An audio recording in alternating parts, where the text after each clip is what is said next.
శబరిమలపైన అయ్యప్ప కోరినట్టుగా ఆలయ నిర్మాణాన్ని అతి వేగంగా జరిపించాడు రాజశేఖర మహారాజు.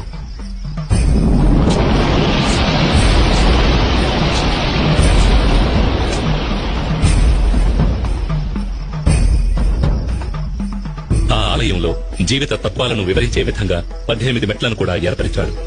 ఈ 18 పవిత్రమైన మెట్లు 18 కొండలకు, 18 మంది దేవతలకు, 18 తత్వాలకు ఆనవాలుగా ఉన్నాయి. 18 కొండలైన ఇంటిపారమల, కాళేకట్టిమల, పుదుచ్చేరిమల, కరిమల, తలైపారామల, దేవరమల, శ్రీపాదమల, మైలాడుమల, మాతంగమల, కాల్కిమల, చిట్రంబలమల, సుందరమల, నాగాంబలమల, గౌండమల, నిలకల్మల, నీలిమల, పొన్నాంబలమల, శబరిమల వంటి కొండలను 18 మంది దేవతలైన వినాయకుడు, శివుడు, పార్వతి, కుమారస్వామి, బ్రహ్మ, విష్ణు, రంగనాథుడు, కాళీ, యముడు, సూర్యుడు, చంద్రుడు, కుజుడు, బుధుడు, బృహస్పతి, శుక్రుడు, శనీశ్వరుడు, రాహువు, కేతువు అనే దేవతలను 18 తత్వాలైన చూడడం, వినడం, సువాసన, రుచి, స్పర్శ, కామం, దురాశ, క్రోధం, లోభం, మోహం, మదం, మాత్సర్యం, డాంబికం, సాత్వికం, రాజసం, తామసం, విద్య, అవిద్య వంటి గుణాలను తెలియజెప్పే విధంగా స్వామి తత్వాధీనుడై ఉన్నాడని తెలియజెప్పడమే ఈ 18 మెట్ల ఉద్దేశం.